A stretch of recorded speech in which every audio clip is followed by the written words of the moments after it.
বিএনপির ভারপ্রাপ্ত চেয়ারম্যান তারেক রহমান ঘোষিত ৩১ দফার ২৪ নম্বর দফার ভিত্তিতে নির্মিত প্রামাণ্যচিত্র ও ফ্যামিলি কার্ডের উদ্বোধন করা হয়েছে। বিকেলে চাঁদপুরের কচুয়া সরকারি ডিগ্রি কলেজ মাঠে এর উদ্বোধন করেন পিছিয়ে পড়া নারী সমাজের সদস্যরা।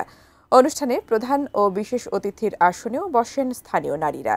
২৪তম দফায় মূলত নারীর কর্মসংস্থান ও ক্ষমতায়ন নিশ্চিতে নানা পদক্ষেপের কথা বলা হয়েছে।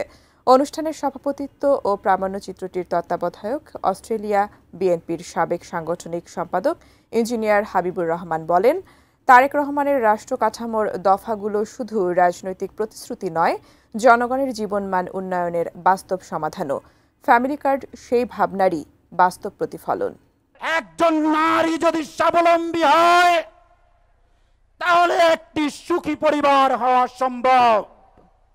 আর একটি পরিবার যখন সুখী হবে তখন একটি সমৃদ্ধ বাংলাদেশ গঠন করা সম্ভব।